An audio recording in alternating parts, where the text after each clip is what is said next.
Hey everyone, welcome back to Ocean of Economics. So, learners, from this video, we will start a new topic and that is balance of payment. बहुत important topic है ये हमारे लिए balance of payment. हर exam में काफ़ी सारे questions आते हैं इस पर्टिकुलर टॉपिक से रिलेटेड. सो हम स्टार्ट करेंगे. हम बेसिक क्वेश्चंस लेंगे and as the questions will be having we will upgrade to the difficult level. Okay, so हम स्टार्ट करते हैं हमारे फर्स्ट क्वेश्चन से and that is which of the following is not an account in the balance of payment. तो सबसे पहले तो question है कि बैलेंस ऑफ पेमेंट क्या है.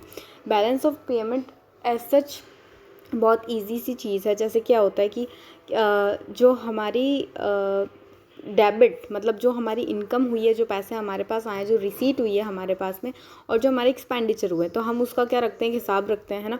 लाइक ये मेरी इनकम थी, इतना पैसा मेरे पास में आया है आज की डेट में, ये मेरी रिसीट बोलें तो ज़्यादा बेटर रहेगा कि इतना पैसा मैंने रिसीव किया है ना, तो रिसीट, और इतना मेरे क्या हुए गए, खर्चे हो गए, तो एक्सपेंडिचर.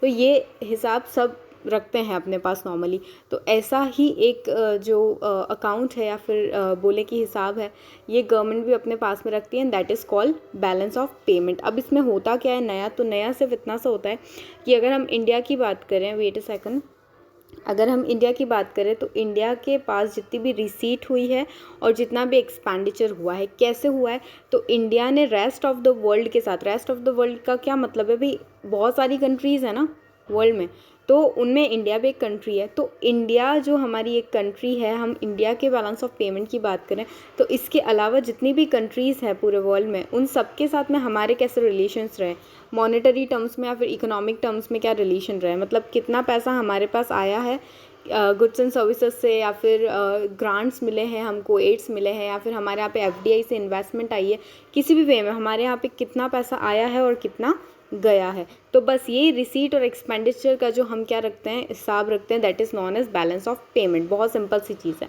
ठीक है. यूँ ही इसको क्या कर रखा है, बहुत बड़ा बना रखा है, बड़ा कुछ भी नहीं है, सिंपल सी चीज़ है. अब देखो क्या बोल रहा है कि इनमें से कौन सा एक अकाउंट नहीं है. तो गवर्नमेंट के बहुत सारे रिसीट्स एंड एक्सपेंडिचर होते हैं. हमारे तो क्या लिमिटेड होते हैं कि यहाँ से पैसा आएगा, यहाँ से आएगा, यहाँ से आएगा. बट गवर्नमेंट जो है बहुत बड़े लेवल पे काम करती है, कि इकोनॉमी बहुत बड़े लेवल पे ऑपरेट करती है, तो उसके पास पेमेंट आने के बहुत सारे वेज होते हैं.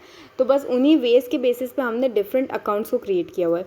अगर सबसे पहले हम बात करें हमारे बैलेंस ऑफ पेमेंट में जो अकाउंट है, दैट इज़ करंट अकाउंट. जैसे करंट अकाउंट को हम नॉर्मली क्या देखते हैं, जो बैंक में करंट अकाउंट होते हैं, जो कि बेसिकली बिजनेसमैन होल्ड करते हैं ना, वो होते करंट अकाउंट. बट यहाँ पे करंट अकाउंट का मीनिंग थोड़ा सा अलग है. यहाँ पे क्या है कि जितने भी हम एक्सपोर्ट इम्पोर्ट करते हैं, है ना, जितना भी हम क्या करते हैं, एक्सपोर्ट करते हैं, इंडिया के सेंस में बात हो रही है, एक्सपोर्ट करते हैं और क्या करते हैं, इम्पोर्ट करते हैं, तो इन दोनों से रिलेटेड जो भी रिसीट आएगी और जो भी एक्सपेंडिचर होगा वो हमारा करंट अकाउंट में आएगा, पहली चीज़.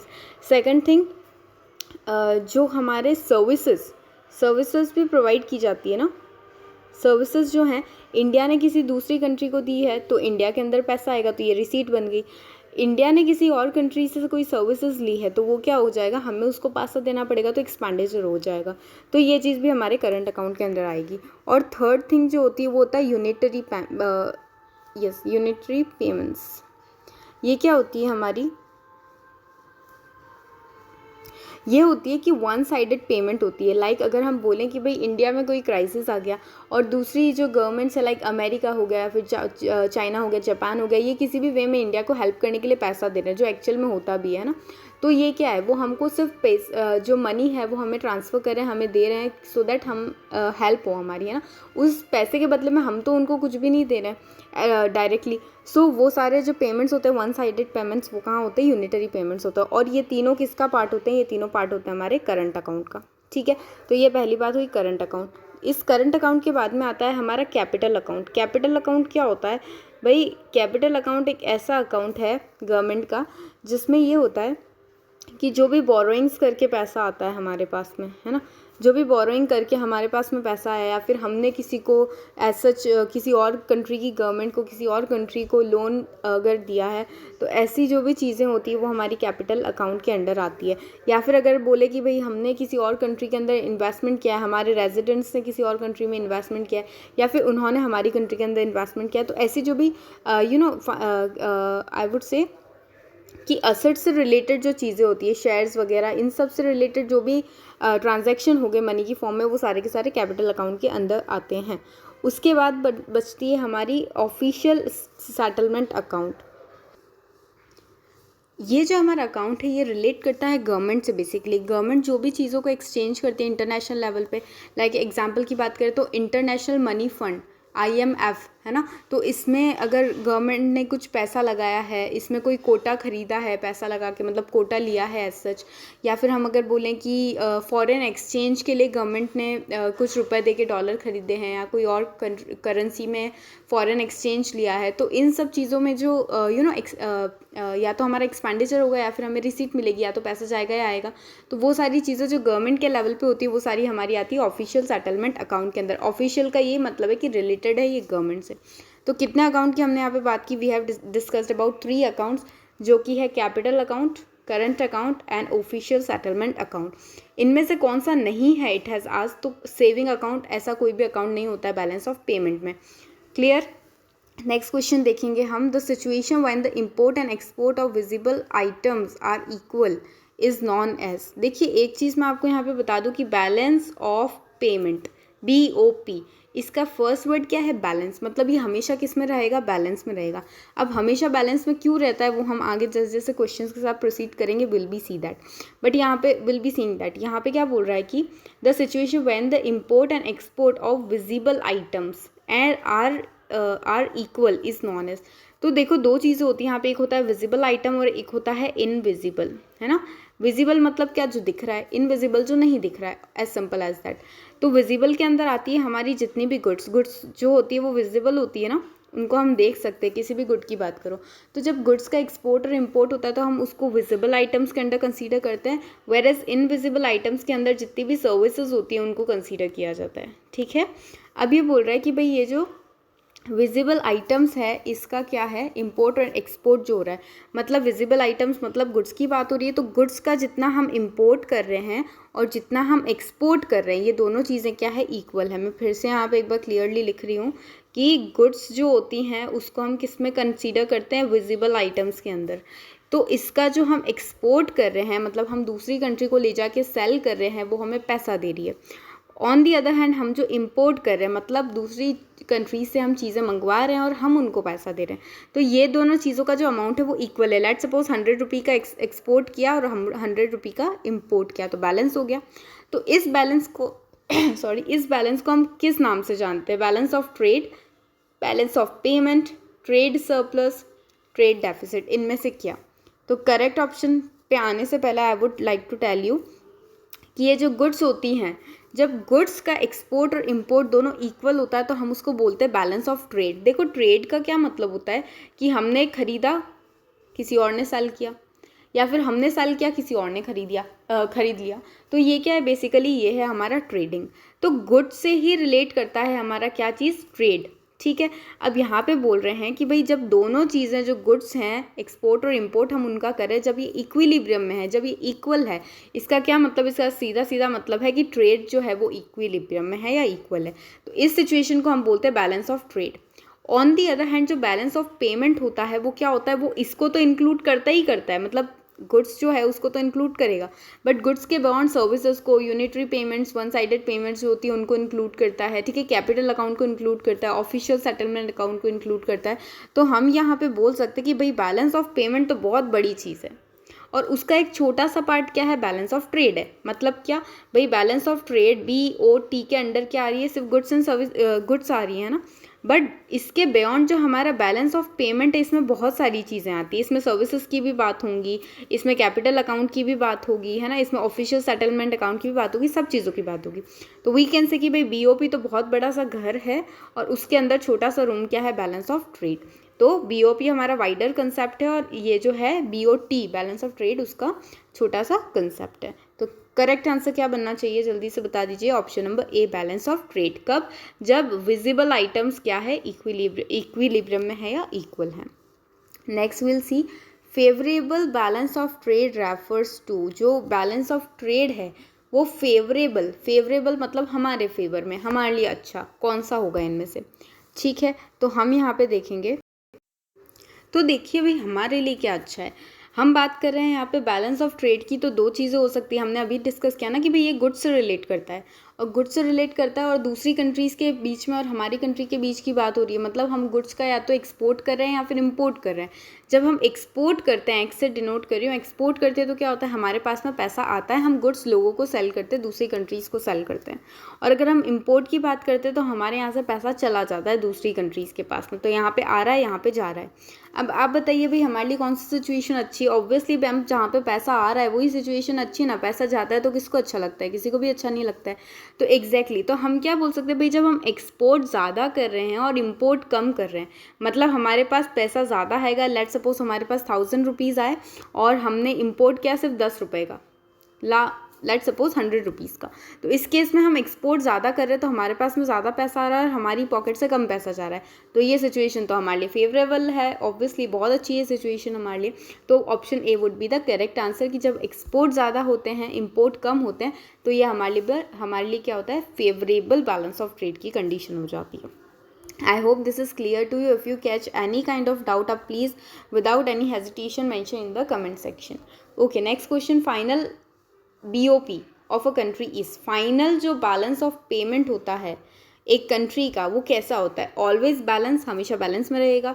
ऑलवेज इन डेफिसिट, डेफिसिट मतलब घाटे में, है ना, नॉर्मल वर्ड में घाटे में ही बोल सकते हैं, आप भी समझते हो इस चीज़ को। तो मतलब लाइक हम बोलें कि 100 रुपीज़ आपके पास में इनकम है, ठीक है, और इसमें से आपका खर्चा हो गया 120 का। अब बताओ आपकी क्या सिचुएशन है, आप लॉस में चल रहे हो ना, so that is only the deficit. Next, always in surplus, मतलब हमेशा आप प्रॉफिट की सिचुएशन में, बेनिफिट की सिचुएशन में हो कि आपकी एक्सपेंसेस तो 120 और आपकी इनकम लेट सपोज 1000 है, तो मतलब मज़े हैं आपके। तो so that keeps on changing, मतलब चेंज होता रहता है। तो यहाँ पे मैं आपको बता दूँ भाई, यहाँ पे बहुत कन्फ्यूजन आ जाता है कभी कभी। फाइनल बैलेंस ऑफ पेमेंट की बात हो रही है। अब देखिए, जब हम अकाउंट्स पढ़ते हैं तो बेसिकली क्या होता है, वहाँ पे हमारी जो बैलेंस शीट होती है आखिर में, एंड में वो मैच हो जानी चाहिए। यही करते हैं ना हम, एंड में क्या होती है, balance of sheet. Balance of sheet क्या, आपकी जो शीट होती है बैलेंस शीट, उसको एंड में मैच करना होता है। तो बस वही चीज़ यहाँ पे भी है, फाइनल बैलेंस ऑफ पेमेंट को हमें भी मैच करना पड़ता है। क्यों करना पड़ता है? इसलिए करना पड़ता है, इसलिए हम करते हैं उसको कि यहाँ पे भी जैसे वहाँ पे चलता है वैसे ही चलता है। यहाँ पे भी जो भी इनकम हमारे पास में आती है, मतलब मैंने एक्सपोर्ट, हमारी कंट्री ने एक्सपोर्ट किया, हमारे पास में 10 रुपीज़ की इनकम आई लेट सपोज, तो ये क्या है, हमारे पास पैसा आया तो हम इसको क्रेडिट कंसीडर करते हैं। जैसे बैंक में होता है ना, हमारा अकाउंट, हमारा जो अकाउंट चलता है, हमारे अकाउंट में पैसा आया तो क्रेडिट हुआ, तो वही चीज़ है। डेबिट हम उसको कब बोलते हैं, जब हमारे पास से पैसा चला जाता है। तो लेट सपोज हमने इंपोर्ट किया था, हमने उसका बिल पे किया 100 रुपीज़ का, तो हमारे अकाउंट से पैसा चला गया दूसरी कंट्री के पास, तो ये क्या हो गया, डेबिट हो गया, हमारे अकाउंट से चला गया। तो ये चीज़, बट फाइनली हमको इसको मैच करना पड़ता है, ठीक है। तो इसको जब हम मैच करेंगे तो एंड में क्या होगा, किसी भी वे से, बहुत सारे वेज होते हैं कि गवर्नमेंट इसको मैच करती है, जो हम अगले जो क्वेश्चंस आएंगे तब उनको साथ के साथ डिस्कस करेंगे, बिकॉज पूरा एक साथ डिस्कस करना is not good. So finally इसको क्या करना पड़ता है, मैच करना पड़ता है। तो गवर्नमेंट इसको मैच कर देती है और हमेशा ये जो होता है वो क्या होता है, बैलेंस में हो जाता है। अभी कुछ देर पहले भी बताया था, नाम ही क्या है इसका, बैलेंस ऑफ पेमेंट, मतलब हमेशा बैलेंस में रहेगा। कुछ भी करेगी गवर्नमेंट, यहाँ पे कोई भी तिकड़म लगाएगी, बट एंड में इसको बैलेंस करेगी, ठीक है। तो फाइनल जो होगा बैलेंस ऑफ पेमेंट, वो हमेशा क्या रहेगा, ऑलवेज बैलेंस्ड, हमेशा बैलेंस में रहेगा, ठीक है। Next question will see, a country that does not trade with any other country is called. देखो, एक ऐसी कंट्री जो किसी और कंट्री के साथ में ट्रेड कर ही नहीं रही है ना, does not trade with any other country. तो भाई मान लो हमारा इंडिया है, ये अमेरिका है, ठीक है, ये चाइना है, ये जापान है। इंडिया बोल रहा है नहीं भाई, हम तो आपके साथ किसी के भी साथ ट्रेड नहीं करेंगे, हम तो भाई हम ही हैं, हमको आपसे कुछ ना तो लेना है ना कुछ देना है। तो ये वाली सिचुएशन कि एक कंट्री किसी और कंट्री के साथ में ट्रेड नहीं कर रही है, तो ये कौन सी सिचुएशन है? ओपन इकोनॉमी नहीं। ओपन इकोनॉमी वो इकोनॉमी होती है जो अपने अलावा जो भी कंट्रीज़ होती है, रेस्ट ऑफ द वर्ल्ड होता है, उनके साथ में इकोनॉमिक ट्रांजैक्शन करती है, वो होती है ओपन इकोनॉमी। क्लोज इकोनॉमी, बिल्कुल, क्लोज इकोनॉमी जो होती है वो ऐसी इकोनॉमी होती है जो दूसरे किसी के भी साथ कोई ट्रेडिंग नहीं कर रही है, ना हमको तुमसे कुछ चाहिए ना तुम हमसे कुछ मांगना। तो ये वाली जो सिचुएशन होती है ये होती है हमारी क्लोज्ड इकोनॉमी। तो option B would be the correct answer. Independent economy वही हो गया, मतलब कि हम अपने आप में इंडिपेंडेंट है, बट उसका इस कंसेप्ट से कुछ लेना देना नहीं है। इंटरडिपेंडेंट, एक दूसरे पर डिपेंडेंट इकोनॉमी, ये इनके मीनिंग जो है वर्ड्स के उसी से रिलेट करते हैं। अच्छा, एक और इम्पॉर्टेंट इन्फॉर्मेशन मैं आपको यहाँ पे बता दूँ कि क्लोज इकोनॉमी जो होती है उसको हम इकोनॉमिक्स में ऑटार्की भी बोलते हैं, मतलब ऐसी इकोनॉमी जो सेल्फ रिलायंट है, वो किसी और से कोई भी ट्रेड नहीं करती। तो क्लोज इकोनॉमी आप बोल सकते हो, आप ऑटार्की इकोनॉमी भी बोल सकते हैं इसको, ठीक है। ऑटार्की सिचुएशन होती है बेसिकली जिसमें कोई इकोनॉमी क्लोज इकोनॉमी होती है, किसी और के साथ में ट्रेड नहीं कर रही होती। Next question, balance of current account includes, current account का बैलेंस क्या क्या इंक्लूड करता है। अब यहाँ पे गलत मत करना, इसको फर्स्ट क्वेश्चन में ही पूरा एक्सप्लेन कर दिया था। तो करंट अकाउंट याद करो क्या क्या बोला था गुड्स एंड सर्विसेज का। Goods first thing, second thing was services and third thing was one sided payments, ठीक है। तो अब देखो, balance of trade and balance of invisible, exactly first option ही करेक्ट आ गया हमारे। तो यहाँ पे बैलेंस ऑफ ट्रेड मतलब क्या, गुड्स के यहाँ पे बैलेंस हो रहा है, ठीक है। और बैलेंस ऑफ इनविजिबल्स मतलब सर्विसेज का, तो ये मिलके हमारा करंट अकाउंट बना देते। बट हम देखेंगे भाई यहाँ पे वन साइडेड पेमेंट का कोई ऑप्शन है या नहीं, अगर नहीं है तो फिर ए हमारा करेक्ट ऑप्शन बन जाएगा। लेट्स सी, ऑप्शन ए तो ठीक था। Balance of trade and balance of visibles, भाई ये तो एक ही बात है ना, balance of trade and balance of visible. भाई ये बैलेंस ऑफ ट्रेड क्या होता है, गुड्स का ही होता है ना, और गुड्स क्या होती है, विजिबल्स होती हैं। तो ये तो सेम चीज़ लिख दी है दोनों जगह। ये उसके कंपेयर में तो ये बेटर है जहाँ पे गुड्स की भी बात हो रही है और इनविजिबल मतलब सर्विसेज की भी बात हो रही है। नेक्स्ट देखो, balance of trade and balance of payment, बिल्कुल भी नहीं। करंट अकाउंट में बैलेंस ऑफ पेमेंट कहाँ आ गया। बैलेंस ऑफ पेमेंट में करंट अकाउंट के अलावा क्या चाहिए होता है, कैपिटल अकाउंट का भी बैलेंस चाहिए और हमारे जो ऑफिशियल सेटलमेंट अकाउंट है उसका भी चाहिए। तो ये तो बिल्कुल ही गलत हो गया। All of the above, all of the above कैसे, ये तो गलत है, तो ऑल ऑफ द अबव नहीं हो सकता है यहाँ पे बेसिकली। और ये भी था जो हमारा इनकरेक्ट हो गया था, क्योंकि दोनों जगह एक ही चीज़ लिखी है। तो हमारा इसमें ट्रेड यानी गुड्स की बात होगी और इनविजिबल्स यानी सर्विसेज की बात होगी। अगर इसमें वन साइडेड पेमेंट का कहीं पे बात आता तो वो भी हमारा करेक्ट आंसर बन जाता, ठीक है। Next and the last second question of this video, I hope अभी तक अगर आपने हमारा चैनल सब्सक्राइब नहीं किया है, रोज़ रोज़ बोलती हूँ प्लीज़ सब्सक्राइब कर लो यार। चलो next question, which of the following is a component of capital account. Capital account में हमने बात की थी कि भाई फॉरेन से कोई इन्वेस्टमेंट आ रही है, शेयर वगैरह के पैसे आ रहे हैं, एफडीआई आ रही है, मतलब फॉरेन डायरेक्ट इन्वेस्टमेंट जिसको बोलते हैं वही, और कोई बोरोइंग आ रही है। तो इस तरीके की जो चीज़ें हो रही है, मतलब कोई गुड्स हम नहीं दे रहे हैं, गुड्स एंड सर्विसेज तो करंट अकाउंट में हो गया। यहाँ पे गुड्स की बात नहीं हो रही है, फाइनेंशियल टर्म्स में जो चीज़ें होती है ना, इन्वेस्टमेंट हो गई, शेयर्स हो गए, बोरोइंग्स हो गई, ये वाली चीज़ें, इसकी बात हो रही है। अब देखो क्या हो रहा है, बोरोइंग फ्रॉम अब्रॉड, मतलब अमेरिका से, चाइना से, जापान से, कहीं से भी हमने बोरो किया, बिल्कुल करंट अकाउंट में तो नहीं जा सकता क्योंकि कोई गुड्स की बात नहीं हो रही, सर्विसेज की बात नहीं हो रही है। और आई डोंट थिंक ये वन साइडेड पेमेंट है क्योंकि हमको वापस से उनको देना पड़ेगा पैसा, तो ये कैपिटल अकाउंट का पार्ट बनता है। बोरोइंग टू अब्रॉड, मतलब फर्स्ट बोल रहा है कि बोरोइंग फ्रॉम अब्रॉड, अब्रॉड से हमने बोरो किया, और हम सेकंड बोल रहा है कि हमने अब्रॉड को क्या किया, मतलब बोरोइंग्स दी है, बेसिकली हमने उनको लोन पे पैसा दिया है। तो हाँ बिल्कुल ये भी कैपिटल अकाउंट का पार्ट बनेगा। बोथ ए एंड बी, बिल्कुल बोथ ए एंड बी दोनों ही चीज़ें करेक्ट है, दोनों मिलके क्या बनाएगी, कैपिटल अकाउंट बनाएगी। B, C would be the correct answer. And the last question of this video, aids provided by one country to another country would be a part of, ये तो बहुत सिंपल सी चीज़ है। देखो एड्स क्या होते हैं, ग्रांट्स होते हैं बेसिकली। जैसे अभी कोविड चल रहा था ना, तो सब कंट्री एक दूसरे की हेल्प करिए, भाई तुम, हाँ, हमने उसको पैसा दे दिया, हमने उसको ये दे दिया, वो दे दिया, तो वो सारी चीज़ें जो होती है ना वो एड्स होती है। अब इसके रिटर्न में कोई पैसा नहीं देता। लाइक अगर हम बोले कि हमारे यहाँ पे कोई क्राइसिस आ गया और अमेरिका हमारे यहाँ पे कुछ हेल्प करने के लिए पैसा दे रहा है, तो हम उसको एक्सचेंज में कुछ थोड़ी देंगे कि भाई आप हमको हेल्प के लिए पैसा दे रहे हो, हम भी आपको कुछ देंगे। नहीं, वो तो हेल्प है ना, हेल्प तो ऐसे ही होती है फ्री में, बिजनेस थोड़ी है कि आप मेरी हेल्प कर रहे हो मैं आपको कुछ दे रही हूँ, वो चीज़ नहीं है। तो एड्स जो होती है provided by one country to another country would be a part of, तो ये वन साइडेड पेमेंट हुई या नहीं हुई मुझे बताओ। अमेरिका ने इंडिया की हेल्प की, इंडिया उसके बदले में उसको कुछ नहीं दे रहा क्योंकि वो तो हेल्प है ना, बिजनेस थोड़ी है। तो वन साइडेड पेमेंट है, तो वन साइडेड पेमेंट किसका पार्ट होती है, करंट अकाउंट का पार्ट होती है। Option B would be the correct answer. This is it for the video, हम नेक्स्ट वीडियो में मिलेंगे। Till then please keep watching the channel ocean of economics and share with your friends. Thank you.